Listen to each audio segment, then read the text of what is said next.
welcome. This is the tutorial for Honshirabe. I had a request on Instagram for somebody that wanted to learn some honkyoku stuff, and I decided that, okay, I'll make one video and just see how it goes. So we're going to start with one of the first pieces that you learn in Kinko-Ryu Shakuhachi, which is Honshirabe. Just as a note, every school and every teacher is going to have slightly different ways of approaching different things and pieces and different gestures. So if something sounds just a little bit different, know that it's just probably a school difference. Mostly all the fingerings and the general scope of the piece is going to be the same. A lot of things are going to be very small details. If you have more questions about this piece after I've gone through it, or if you want a private lesson, you can go to my website. I'm going to probably put it right here, shawnheadmusic.com, and then go to the bottom where there's the contact page, and then just send me an email and we can set up a lesson to do one-on-one to go through this piece. For most of these pieces, what I'm going to do is going to recommend a size, but a size of the flute, that is, and I'll always be using a 1.8 though. The size that I recommend for the Honshirabe is 2.3 or longer. That nice deep sound really resonates in a concert hall, and it's really great. So I hope that if you have those flutes that you can play this piece on them. It's a lot of fun. So let's get right into it and start at the beginning of the piece with this tsure, de, and then a nayashi, and then we have that's the first breath there. With a lot of honkyoku pieces, one of the things that I notice a lot of beginners that are making the most common mistake is that the breath that they take in the beginning doesn't match the style of the piece. So a lot of times what I hear is, and what that does is the breath actually sets us up for what the tempo is going to be. Now in this music we don't have a tempo, but the breath implies a lot. So with this breath, either make it something that's hidden and silent, but they can see your body, have the chest increase in volume, and watching all the air go in, nice and slow before you start the piece. I like to start the tsure a little bit strong, and then weaken the note, and then strengthen it back up for the returning re, which you pop on your third finger. I wait just a moment, and then I give the nayashi to make sure that every single note has its due.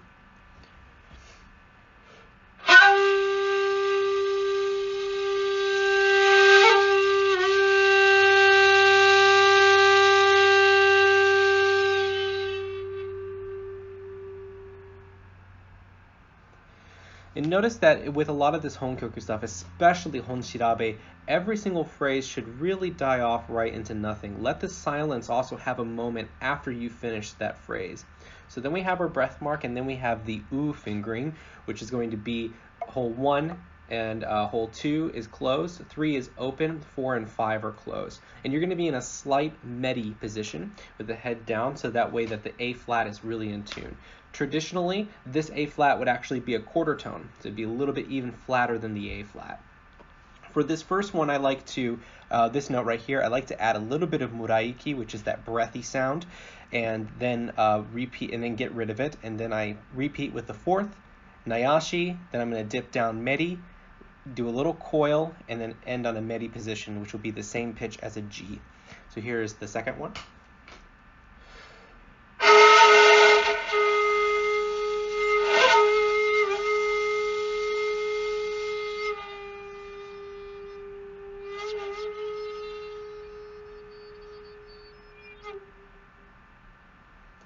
And there's no specific timing for this gesture right here. What we do is you have to remember that in shakuhachi music that it was originally an orally taught music. So you just would feel it how your teacher is playing it, and then you would mimic that. So what I'm doing is I've strayed away just a little bit from what my teacher has done, and I like to sit on this medi position a little bit longer than he does, and then do the coil and stuff. But you can kind of come up with your own little thing right here that is similar to this little shape. Then at the top of the second line, we have the same thing as the first. It's just that tsure, de, and nayashi. Here is the same thing. We start with an u, but we're actually going to jump up to a d afterwards. And this note I also like to give a little bit of muraiki. There's a term called tenuto in Western classical music, and that's the sort of feel that I have for this u right here. So this is going to be the line 2, second breath.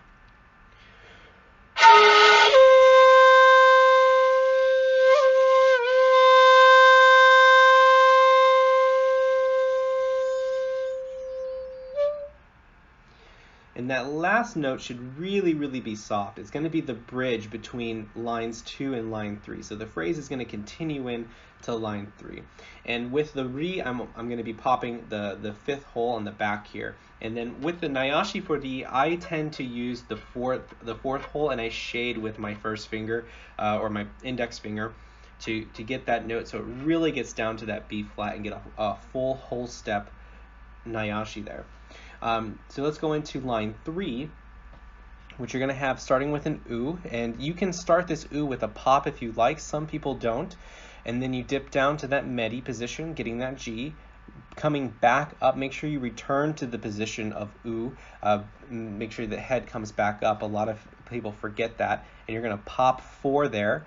Do a full nayashi. You can shade 3 as well to help get that. So what that's going to look like is you have that U, and you're going to dip down, shade 3, and then lift that back up. That will help get that pitch just a little bit lower, and you can do the same thing in the first line back there. Then we go to ri, nayashi, shading the 4th hole, the again, nayashi, shading the 4th hole, and then a sustained E. For these, I like to make a little bit of difference because we have two of the same gestures, so I like to make one fast and one slower. It's not a huge difference, but just enough to add a little bit more excitement in the piece rather than doing them the exact same way. So here's going to be the first half of line 3.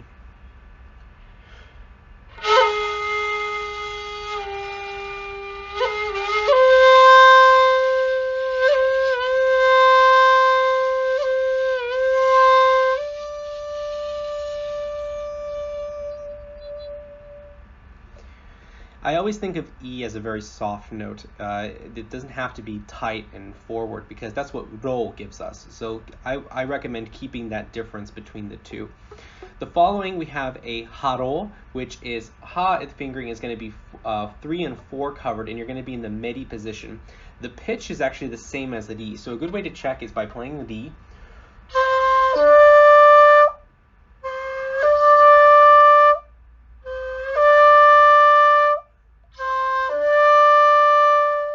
And that's a really good practice way to practice that ha-ro as well. And it's a big head movement to get back up to that ro position. So make sure you're very careful about coming back to that neutral position for ro.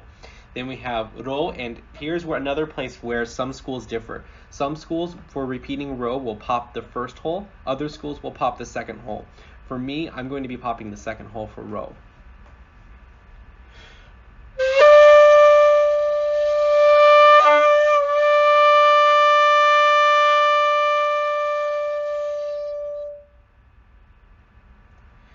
This next line is what gets a little bit tricky. There's a little couple Chinese characters here and one katakana symbol at the end here.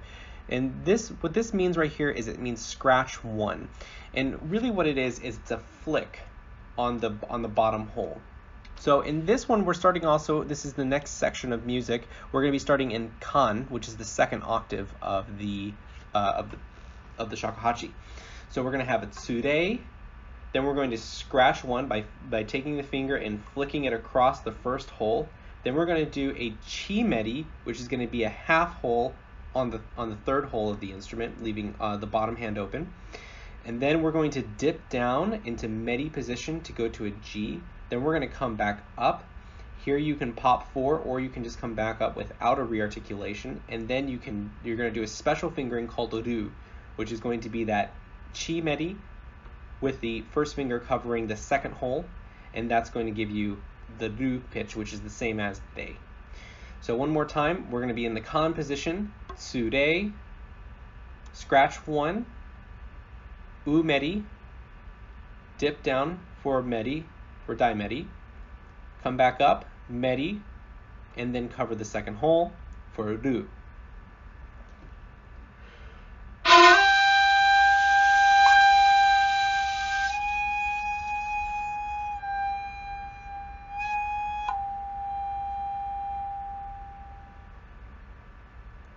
And I'll do that one more time.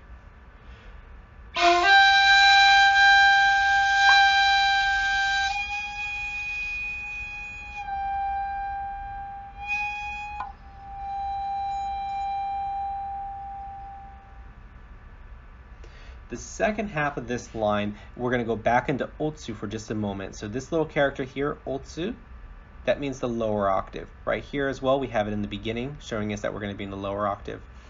So it's going to go ro, and what I like to do is I add a big burst of muraiki. I make this note really, really strong, accented, a little bit elongated, and then I jump up to that tsumeri in kan. And so tsumeri is one of the more difficult notes on shakuhachi, and it should be very, very flat. So it's not just an E flat, but even a little bit lower than that. So we're going to play ro tsu. We're going to re-articulate this tsumeri with the second finger. You're going to give a big dip nayashi, then going to go on meri, hit the D, and then come back up for E flat, D, E flat. So it's going to kind of get the sound of tsumeri, ro, tsumeri, ro, tsumeri.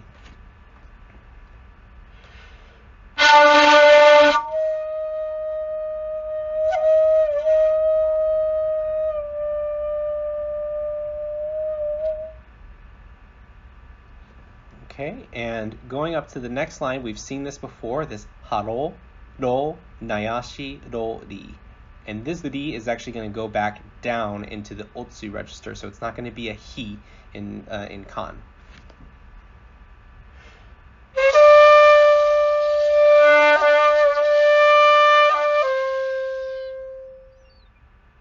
Going on to the next line, we have that u with a quick dip to meri coming back up. Make sure you return back to u before you go to the ri, and then the ro in the kan register. Re-articulate the ro with the second finger. Dip down a full whole step to the C, same as the pitch of ri, going back down and coming back up.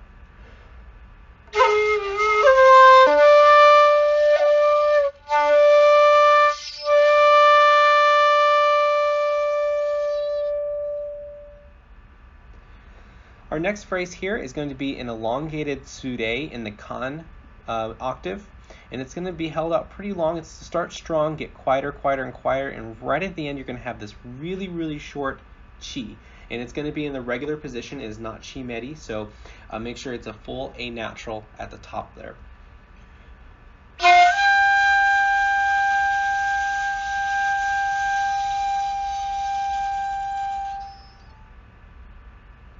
And really, it should be very, very soft. It's very similar to this sort of gesture as well. Okay, continuing on to this, we have that tsumeri again, that E flat, dropping down to the a ro, coming back into the tsumeri, ro, ro daimeri. It's the same note as ri, but you're going to be into that daimeri position. Coming back up, popping second finger on the ro, big dip nayashi, ri.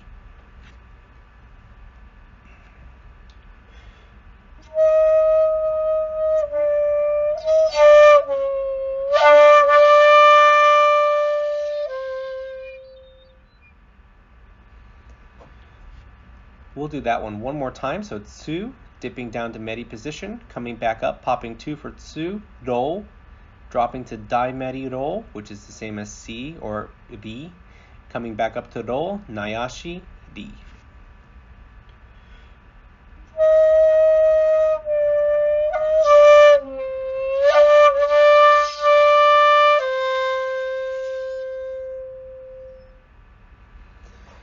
Line 7 here, we're going to start with an U, and this is the same sort of thing. You can start with a popped 4 if you'd like, but you're definitely going to be wanting to pop 4 here on the return. I do a little bit of muraiki here as well, but you don't have to. So we have U, dipping down, U, U, U. Then this breath is going to be short, so I'm going to consider this to be one line that's connected together, because this breath right here is really almost non-existent. It's almost like a catch breath is what some Western flute players would call it. Then you have tsure, re, nayashi, ro. And then we have this right here. And basically what this is telling us is that we're going to actually make the sound become louder and softer. And we're going to do that 3 times. So when I play the example, I think it will make more sense of what I'm asking.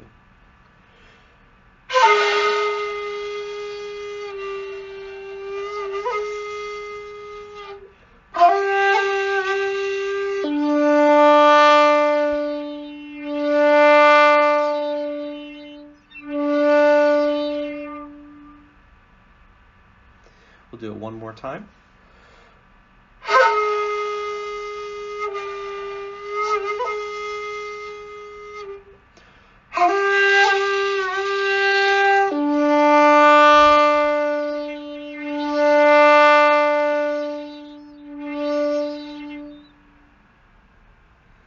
Now the rest of this piece is actually things that we've done before, just in a different register. So we're going to have this tsumeri, going to roll with a nayashi, repeat with popping by the second hole and roll, nayashi again, and we're going to fade out into nothing.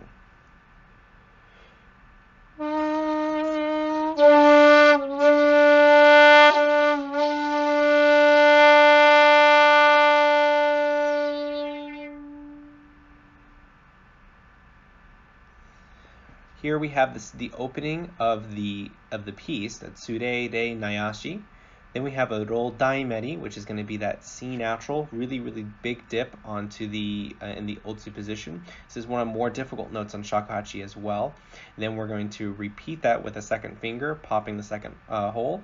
Then we're going to come back up, play roll with re-articulating the second hole, and then with the nayashi, and then we're going to finish.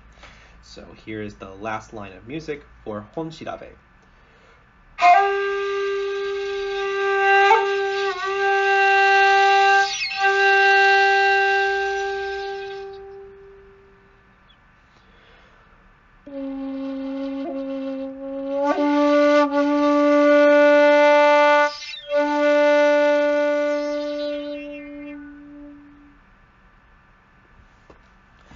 I hope that you enjoyed the tutorial, and if you have any questions, just leave a comment below. And if you would like to have a private lesson, again, I'm a licensed teacher for the Kinko-Ryu school. I have a Shihan from Michael Chikuzen Gould, and you can just email me from my website at shawnheadmusic.com. On the home page at the bottom, there is a contact form. Just go ahead and send me an email, and we can set up a lesson if you'd like.